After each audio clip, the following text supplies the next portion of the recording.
Estudar a evolução dos conceitos de ácido e base é mergulhar na própria história da química.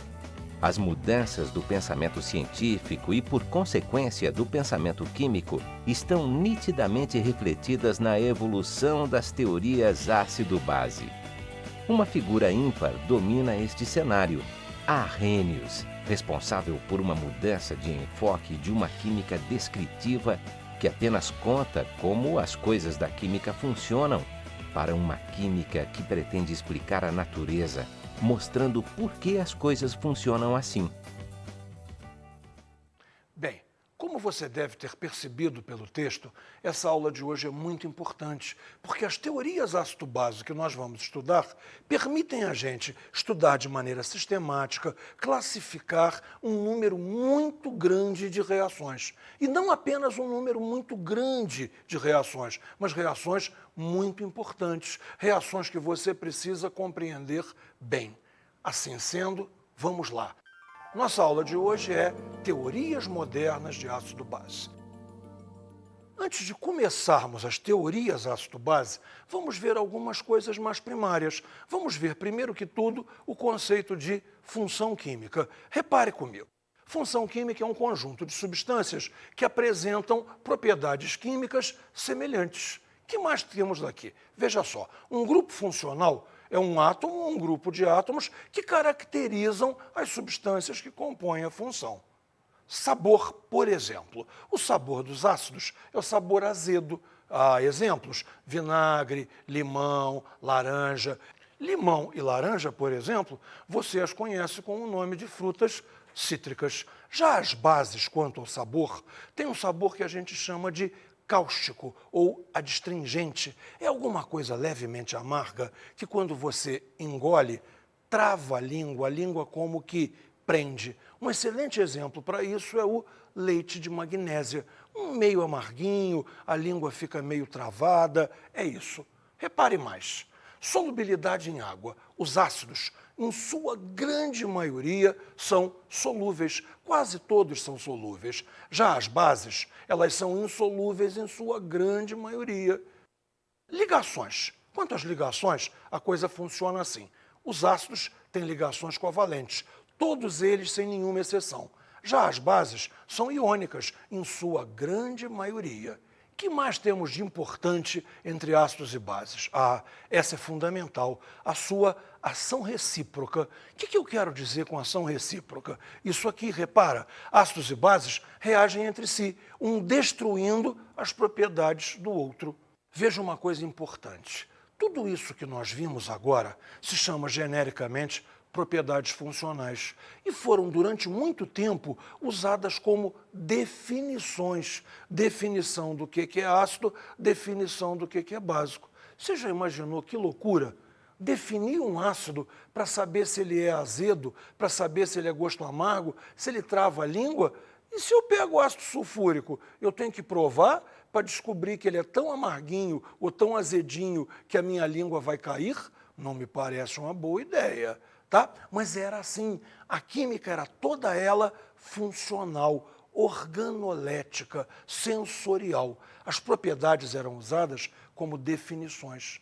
A primeira grande mudança vai ser feita por Arrhenius. Você pode dizer, sem medo de errar, que a primeira teoria moderna de ácido-base é a teoria de Arrhenius. Por quê? Porque ele pretende explicar e não pretende mais descrever. Ele passa a explicar o comportamento de ácido e base em função de coisas estruturais, coisas presentes na fórmula, coisas presentes na molécula. Vamos ver então como é que Arrhenius fez essa grande virada dentro da química. Definição de ácidos. Que são ácidos? Eles, em solução aquosa, se dissociam, produzindo como único cátion H+. Quem será o ânion?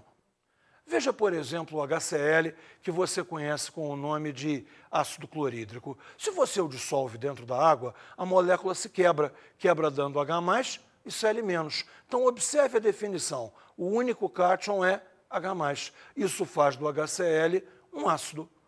Qual seria, então, a definição para bases? Bem, bases, em solução aquosa, se dissociam, produzindo como único ânion OH-, hidroxila ou hidróxido. O nome hidróxido é mais correto, mas é mais usual falar-se hidroxila. Então veja um exemplo. NaOH, conhecidíssima com o nome de soda cáustica, quebra dentro d'água dando Na+, e OH-. Repare, o único ânion é OH-. O NaOH, então, se torna uma base. O Arrhenius fez mais uma coisa muito interessante. Ele aproveitou o pacote de definições de ácido e base e definiu os sais também. Repare, a definição de sais é interessante e simples. Note, sais em solução aquosa não produzem H+, nem OH-. Veja como exemplo o sal de cozinha, o cloreto de sódio, NaCl. Olha o cátion dele. É H+? Não. Então não é um ácido. Olha o ânion dele. É OH- a hidroxila? Não. Então não é uma base. Se o cloreto de sódio não é um ácido nem uma base, o que ele pode ser na teoria de Arrhenius? Só pode ser um sal. Bem, isso fecha para nós a teoria de Arrhenius, que ficou bastante fácil, bastante tranquila e é muito usada até hoje. Agora repare, o Arrhenius acertou em tudo? Não, claro que não. Isso aí é tempo muito antigo. A teoria de ligações era praticamente desconhecida. Então Arrhenius não acertou tudo e quem veio depois dele veio apresentando críticas à teoria. Críticas essas que não desmerecem em nada a genialidade de Arrhenius. Arrhenius é um marco na química, é uma transição entre a química descritiva e a química estrutural. Agora, é perfeito? Não, não é.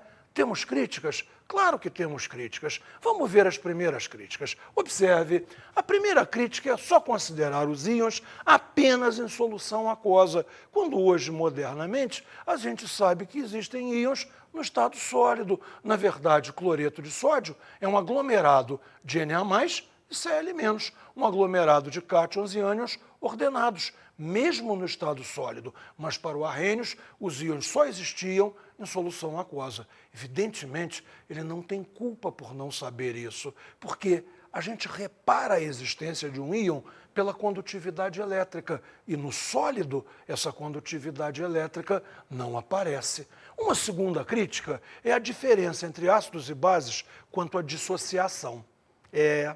Essa eu vou ter que te explicar com muita calma. Repara só, os ácidos, eles se ionizam. Os ácidos são covalentes e a água sobre eles provoca uma ionização. Não existiam antes, passam a existir. Antes eu tinha HCl, molécula, passa a ter H+, Cl-, íons. O fenômeno é ionização. E nas bases?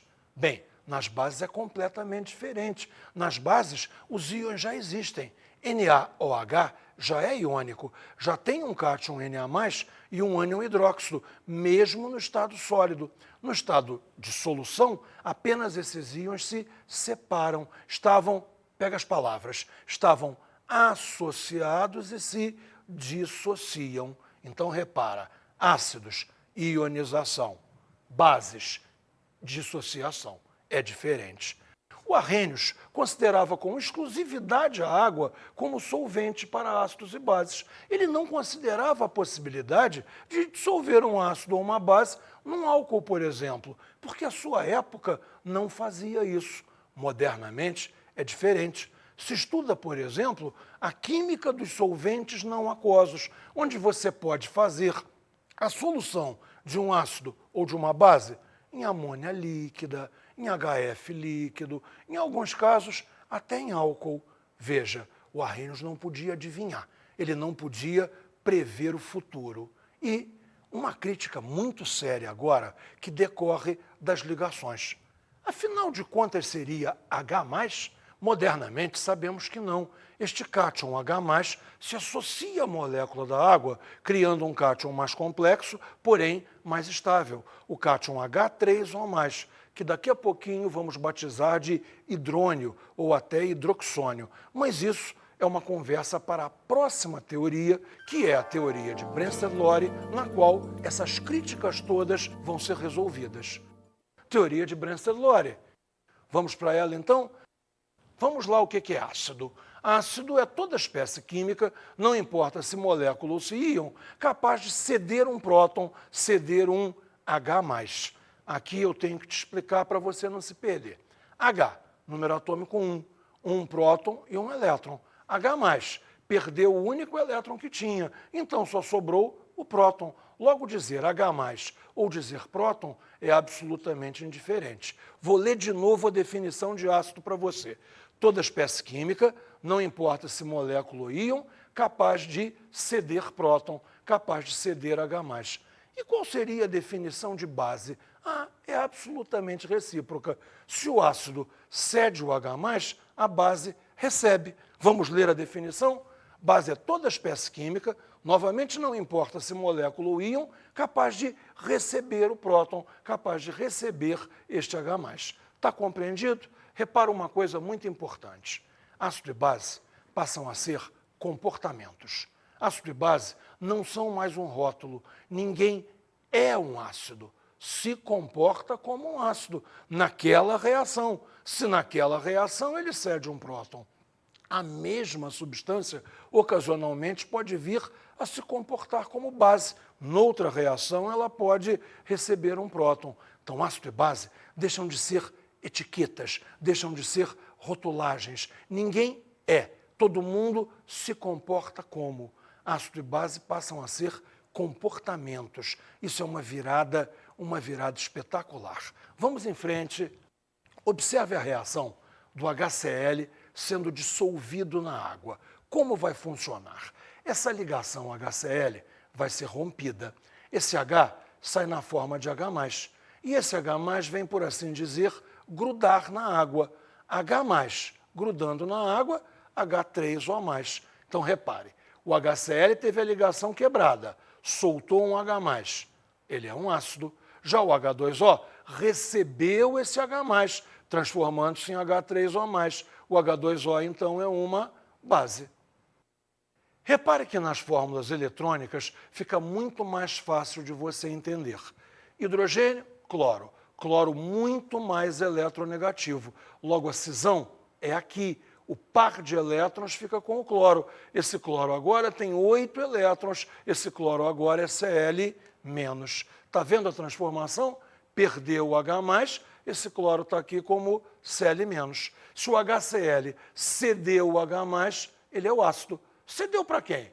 Para a base. Veio ele para cá, apareceu aqui. Esta é a estrutura de H3O+. HCl cedeu, é ácido. Água recebeu, é base. Nas fórmulas eletrônicas é realmente muito mais fácil de ver. Mas vamos atacar agora uma segunda novidade da teoria de Brenzellore. É a seguinte: você pode analisar tanto a reação direta quanto a reação inversa. Você pode analisar como se o sistema fosse reversível. Analisamos a reação direta e analisamos também a reação inversa, mas com o mesmo enfoque. Quem cedeu o próton, quem recebeu o próton. Então vamos lá ver primeiro a reação direta.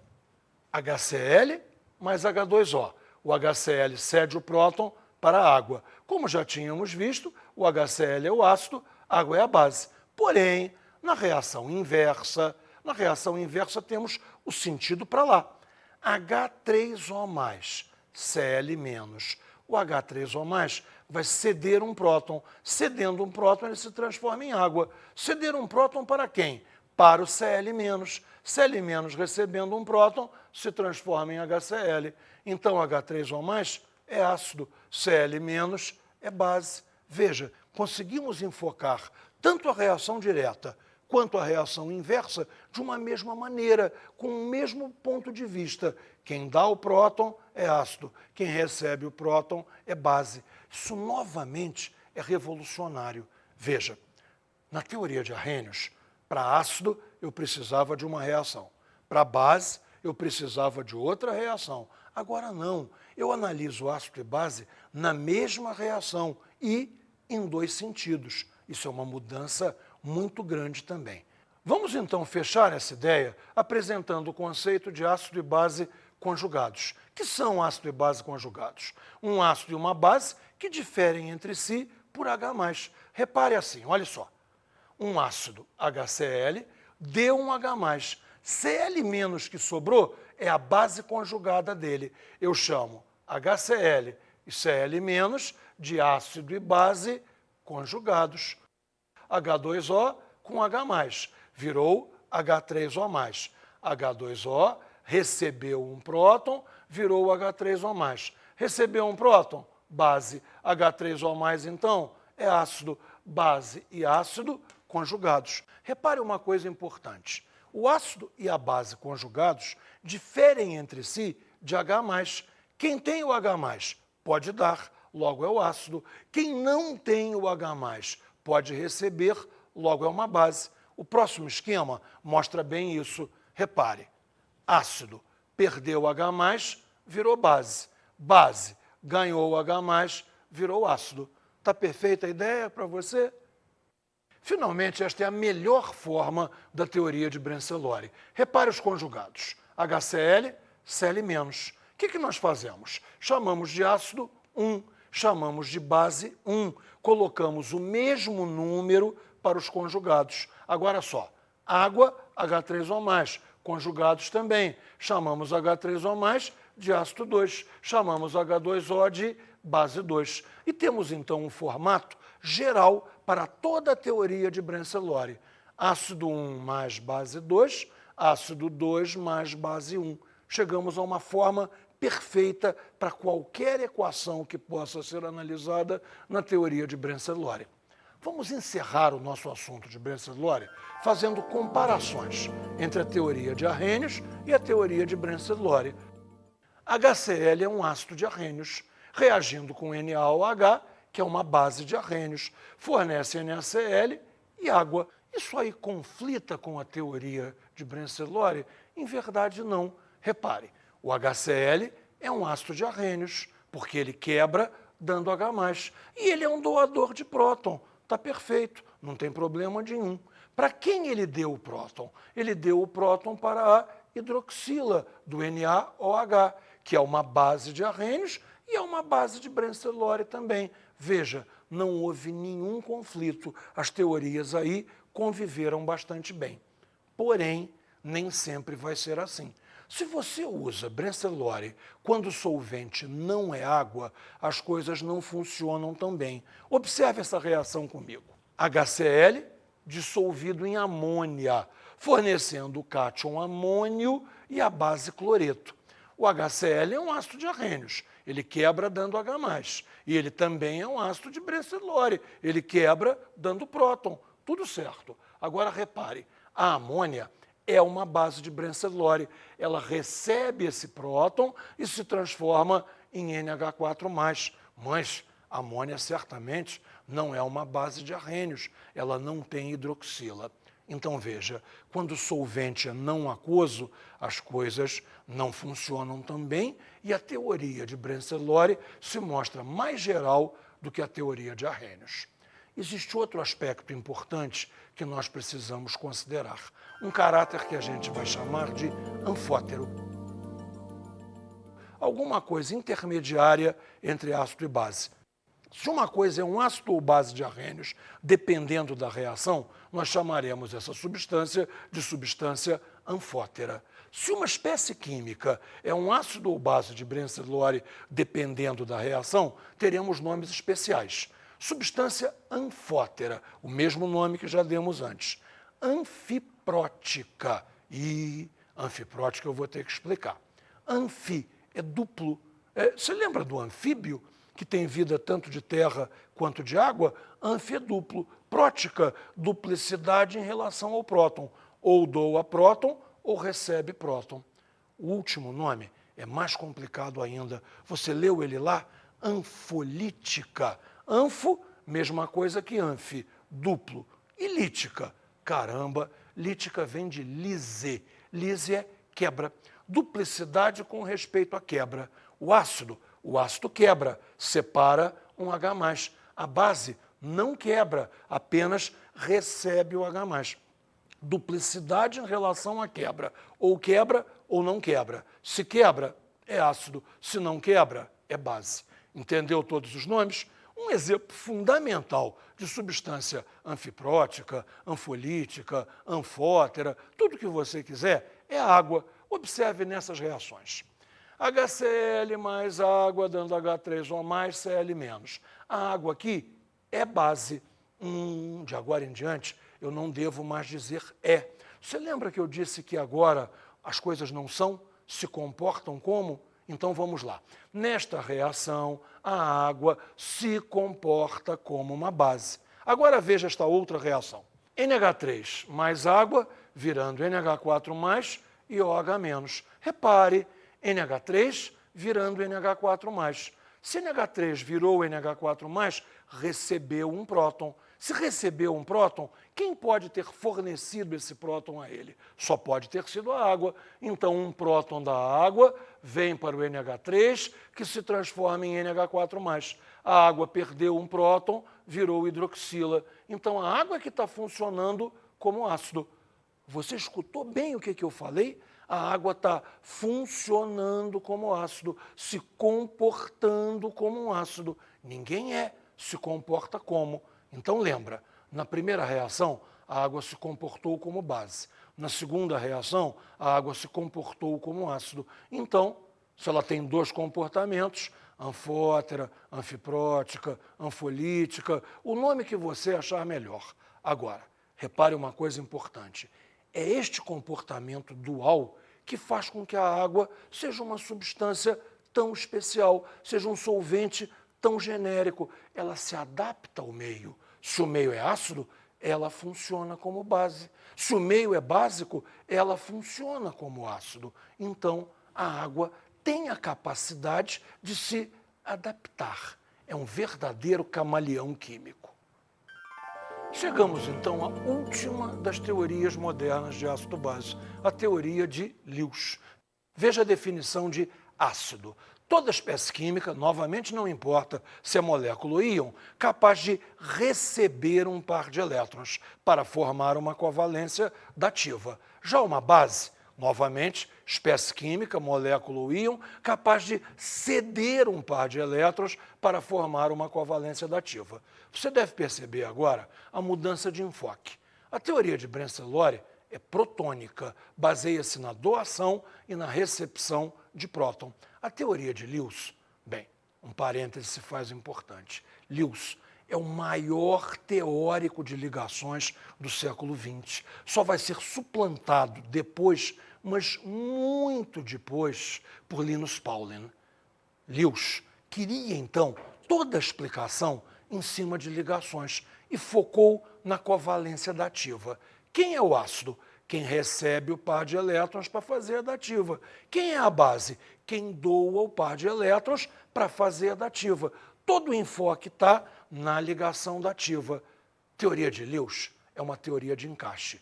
O ácido não tem o par. A base tem o par. Encaixa. Observe no exemplo, com as fórmulas eletrônicas, como fica fácil perceber isso. Aqui nós temos um ácido de Lewis, AlCl3. Aqui nós temos uma base de Lewis, Cl-. O AlCl3 e o Cl- vão se juntar para formar o AlCl4, que é uma espécie de adição. Repare, nessas fórmulas não é óbvio quem tem o par, quem não tem o par, mas as fórmulas eletrônicas esclarecem tudo. Veja, alumínio. Alumínio é grupo 3A. Se é grupo 3A, ele tem 3 elétrons próprios, representados aqui pelos xizinhos. Xizinhos são os elétrons do alumínio, que se emparelham cada um a um elétron do cloro. Repare, em volta do alumínio, então, nós temos 6 elétrons. Todo mundo quer ter 8, todo mundo quer ter octeto. Se ele só tem 6, um sexteto, ele é carente de elétrons. Ele gostaria muito que alguém oferecesse um par de elétrons a ele. Observemos agora a segunda espécie que nós temos. É o ânion Cl-. Cl-, cloro, cloro grupo 7A, 7 elétrons, recebeu algum elétron estranho e agora está Cl-. Então, repare, ele tem octeto completo, ele não tem nenhum problema de carência de elétrons e pode usar um dos seus pares para se encaixar no AlCl3. Se você observar junto comigo a última espécie química, verá que o encaixe já foi realizado. Repare, o AlCl3 não tinha um par de elétrons. Repare aqui, não tinha, agora tem. De onde veio esse par de elétrons? Do Cl-. Você pode considerar, então, que essa é uma ligação dativa, uma dativa do cloro para o alumínio. Cloro que tinha o par para o alumínio que não o tinha. Então, fechando. O AlCl3 não tinha um par, recebeu do Cl-, que lhe doou um par. Então, a AlCl3 é ácido de Lewis. Cl-, o doador do par, é a base de Lewis. Tá ok? Reparou que o enfoque é completamente diferente do de Brensted-Lowry, tá? Além do mais, repare uma última coisa, a reação só tem 3 termos: o ácido de Lewis, a base de Lewis e a espécie de adição, que é o resultado final do encaixe. Vamos então agora a uma comparação entre Brensted-Lowry e Lewis. Eu acho que essa comparação vai ajudar muito você. Observe as definições. Um ácido de Brensted-Lowry doa próton. Já um ácido de Lewis, ele recebe par de elétrons. Reparou a troca? O ácido de Brensted-Lowry doa próton. O ácido de Lewis recebe par de elétrons. Ficou fácil. Vamos em frente. A base de Brensted-Lowry recebe próton. Já a base de Lewis doa par de elétrons. Novamente uma troca. A base de Brensted-Lowry recebe o próton. A base de Lewis doa par de elétrons. Acho que fica bem fácil para ver assim. É só dizer ao contrário. O contrário de doa é recebe. E o de próton é par de elétrons. Viu que fácil? Gotinha a gotinha, eu tenho que te agradecer muito. Eu tenho certeza que eu não sei mais da aula de química sem você. Mas será que agora você me deixa resolver uns exercícios? Tem uns exercícios importantes para fazer com o pessoal. E você, preste atenção. Olha só, primeiro exercício. Para a reação, olha a reação. CH3COO- mais HF, dando CH3COOH mais F-. Para esta reação, que espécies podem ser consideradas bases de Brensted-Lowry? É muito fácil. Compare, por exemplo, este lado da reação. HF, F-. Ficou fácil, olha só. HF, F-. O HF perdeu o H. O HF, então, deu um próton a alguém, se transformou em F-. Eu não preciso nem me preocupar em deu um próton a quem. Claro que é para ali, mas nem pense nisso. Deu um próton, vai receber. O HF, então, é ácido. O F- é a base. Como são conjugados, mesmo número. Ácido 1, base 1. Vamos agora para o outro lado. CH3COO- recebe o H+ do HF e vira CH3COH. Esse aqui recebeu, é base. Recebeu, se transforma num ácido. São conjugados, recebem o mesmo número. Base 2, ácido 2. A pergunta era, que espécies podem ser chamadas de bases? CH3COO- e F-. São as bases de Brensted-Lowry desta reação. Tá perfeito? Vamos direto para uma outra reação de Brensted-Lowry. Note aqui. Qual ou quais a coluna ou as colunas que contêm somente ácidos, segundo a teoria de Brensted-Lowry? Vamos então de Brensted-Lowry outra vez. Temos aqui 3 reações para analisar. Repare aqui. NH4+.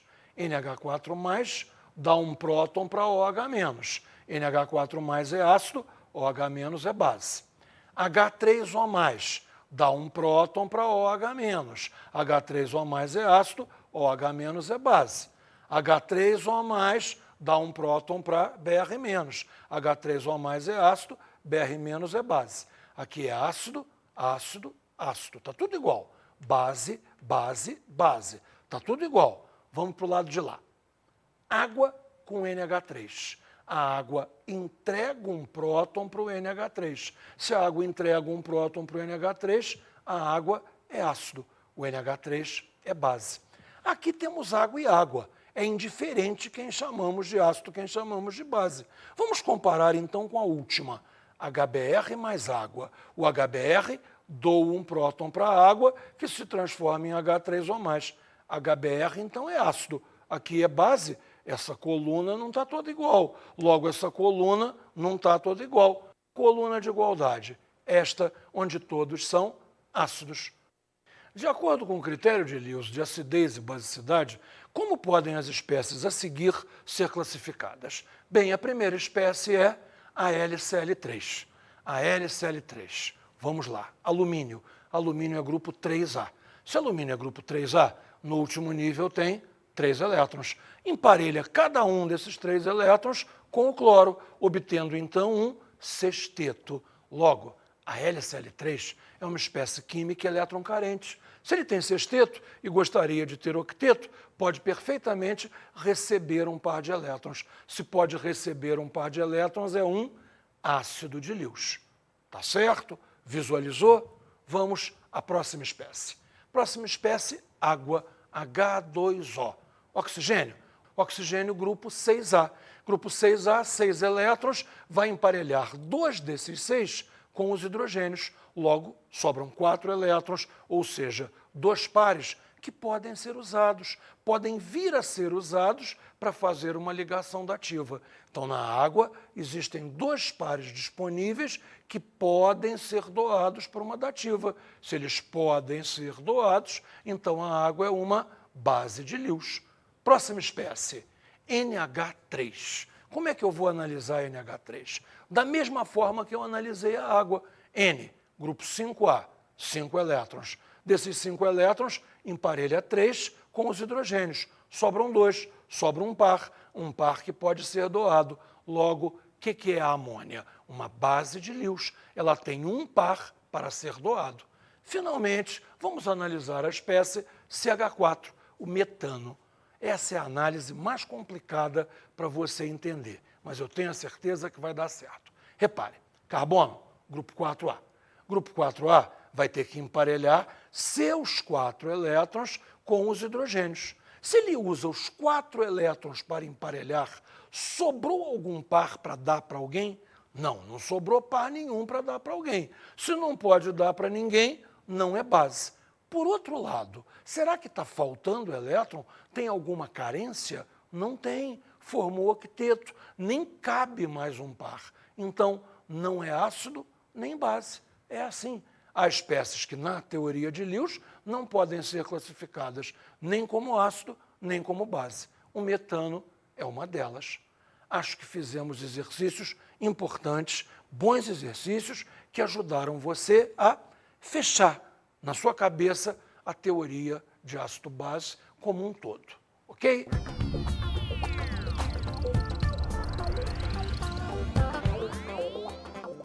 Hoje a minha dica de estudo para você é muito simples. Claro, a mesma coisa de sempre. Precisa estudar? Precisa. Fazer exercício? Precisa. Mas dessa vez o problema é o seguinte: você não pode fazer os exercícios como se aquilo acabasse ali. O que você precisa é manter viva na memória toda a teoria que você aprendeu e tentar usar nas próximas aulas o que você viu nesta. Ou seja, eu te dei uma ferramenta. Cabe a você usar a ferramenta em todas as reações que vierem daqui para frente e olhar para a reação pensando assim: será que essa reação que eu estou vendo agora se encaixa com Arrhenius? Se encaixa com Brensted-Lowry? Se encaixa com Lewis? Eu tenho uma maneira de explicar a reação usando o que eu aprendi hoje? É isso que você tem que fazer. Isso tem que agora acompanhar você. Você ganhou uma ferramenta. Precisa utilizá-la. Bons estudos.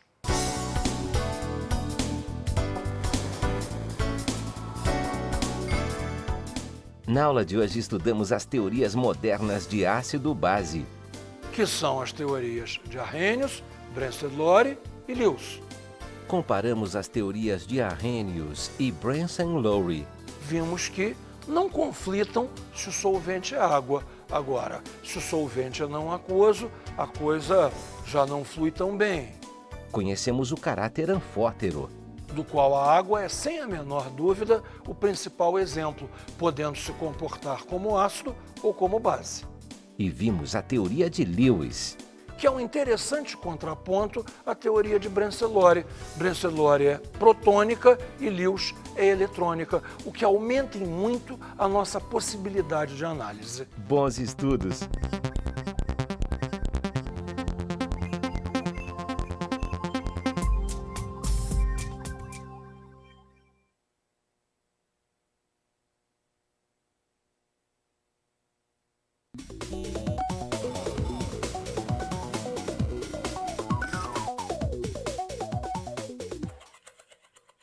Cabe a nós passar aos nossos alunos o que esses três, na verdade 4, Brenselaure são 2 pessoas, mas, na verdade, o que esses 3 conjuntos de pensamentos fizeram para a química. A revolução de Arrhenius e as 2 evoluções fundamentais de Brenselaure e Lewis. Cabe a nós ter o fogo, a paixão, de passar isso para o nosso aluno, para que ele ganhe essa ferramenta de análise, ganhe essa ferramenta de interpretação. E a reação deixe de ser um mecânico mesmo número de átomos aqui e lá, e sim um processo, uma coisa acontecendo. É isso que nós temos que passar, uma química viva. Bom trabalho para todos nós.